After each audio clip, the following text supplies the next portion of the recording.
Kas sa ütlesid kohe jaa, kui sulle tehti ettepanek näosaates osaleda? Ma ütlesin kohe jaa, et seal ma ei mõelnud hetkekski. Äkki sa olid juba lootnudki selle peale? Tead, isegi olin lootnud tõesti, kuigi see oli mul selline kuskil kukla taga mingisugune väike unistus, aga nüüd on isegi natuke sürreaalne mõelda, et ma osalen selles saates, mida ma terve elu vaadanud olen. No terve elu vaadanud, siis tõenäoliselt on sul ka mitu lemmikut. Mul väga eredalt on jäänud meelde Evelyn Pangi Edith Piaf.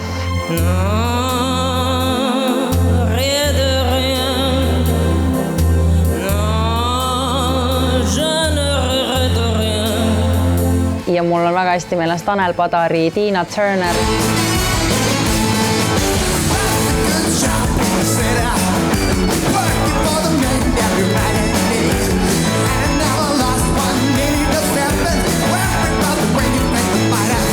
Ja Juss Aasmaa Sein on ees.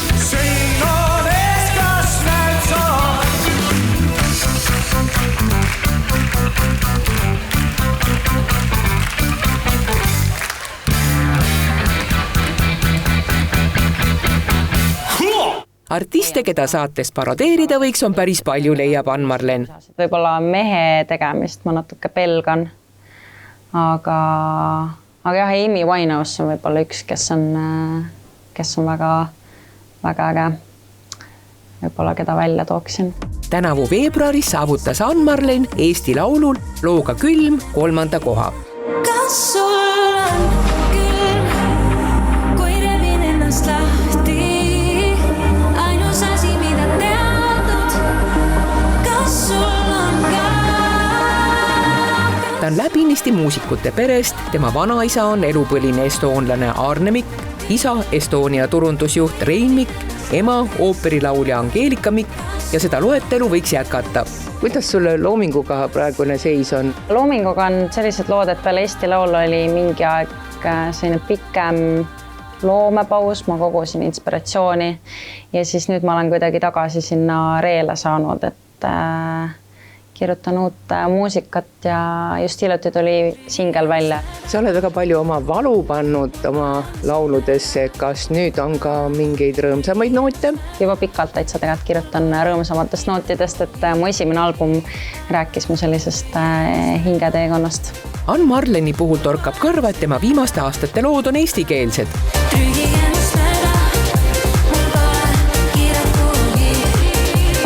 Ma alustasin tegelikult karjääri ingliskeelse muusikaga, aga siis mingi hetk oli pikem vestlus vanaisaga, kus ta küsis, et miks ma emakeeles ei kirjuta ja siis ma arvasin, et ma kuidagi ei oska eesti keeles muusikat kirjutada, aga siis ma tegin algust ja nüüd ma ei saa väga pidama, et mul on kuidagi südameasi pigem eestikeelset muusikat edendada ja anda oma panus siia kui välismaale nii-öelda olla väga palju suurema konkurentsi sees ja võib-olla mitte muuta muusikat nii palju.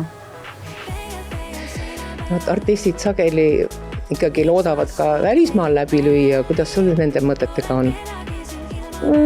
Tead, ma ei ütle kunagi millegile ei ja selles mõttes, et ma hoian kõik uksed avatuna, aga mulle väga meeldib meie Eesti turg ja mulle väga meeldib see, et me saame eesti keeles muusikat kirjutada. Et ma arvan, eesti keel on nii ilus keel ja seda enam ma näen, et viimasel ajal Eestis artistid kasutavad seda võimalust, et kui me vaatame Eesti top 50, kus on aja peale muutunud asi selliseks, et meil on, ma arvan, ainult 10 ingliskeelset lugu ja kõik ülejäänud on emakeeles, siis mul ei saaks parem meel olla. Millal tütar teatas vanematele, et ta hakkab näosaates osalema? No see oli ikka seal kuskil juuli ja augusti alguses, kui selline tore pakkumine tuli, aga seda tuli hoida kõik saladuses.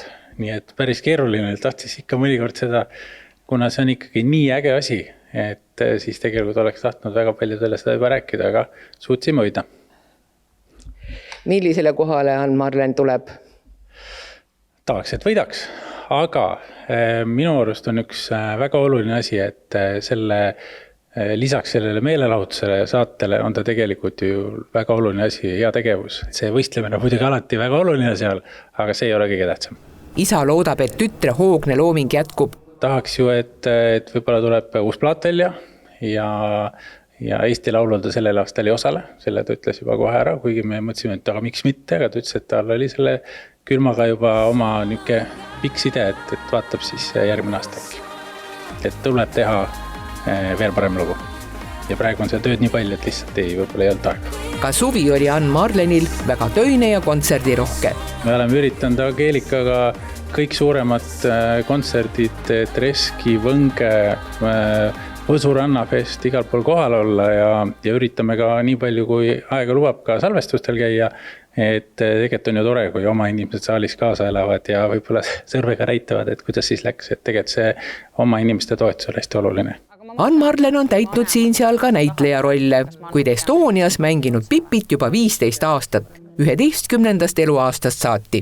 Kas sa mängid ikka veel Pipit Estonias? Mängin, olen täitsa Pipiga koos üles kasvanud, võiks nii öelda. Ja endiselt on vahva? Endiselt on vahva, hoiab mu sees mingit krutskit elus, mis on ainult tore. Tubli tüdruk on, et suur rõõm on, et on olnud selline ise enda karjääri ehitaja ja sellest on üli suur meel, et on nii kaugele jõudnud. Trügige must ära.